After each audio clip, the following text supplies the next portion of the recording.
Hey guys, hope you guys are having a fantastic day. I wanted to talk about something that is really important and critical for the house of worship and church market, and that is why and when to consider implementing a monitor console for your church. So let's talk about the why. The overarching reason to do this is to dramatically improve the quality and make for a better and more comfortable experience for the band and the vocalists so they can do their assigned tasks uninterrupted. This position offloads the responsibility from the front of house operator in a lot of cases, and sometimes even the band and the vocalist, depending on how everyone mixes their in-ears. I've seen in most churches the front of house operator mixing both front of house with the audience ears and the in-ears for the band and for the vocals. Especially with volunteers, this can prove to be very challenging because their time is going to be split up between mixing what the audience hears and what the band and the vocalist needs are during the rehearsal. And in most cases, you end up with mediocre results at best. In my time consulting and traveling to different churches and training different teams,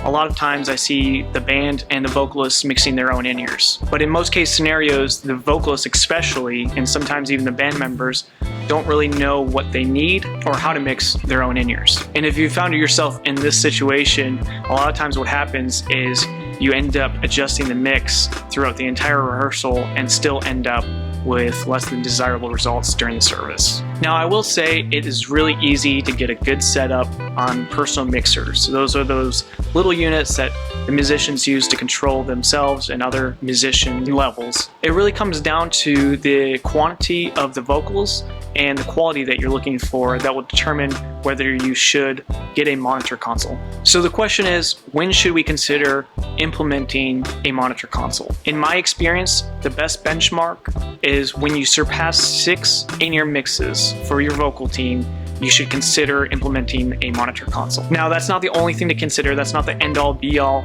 There's many various elements to consider when purchasing and implementing a monitor console. Some of these elements include staffing and rotation. They include the financial means to purchase the necessary equipment, and most importantly, the information, knowledge, and training necessary to ensure the best implementation of the monitor console. If this has been a conversation with your team to figure out how to get a better in-ear mix or how to implement a monitor console, or you've had hardships in the past, I encourage you guys to message or call us today so we can kind of discuss the best next steps for you and your team.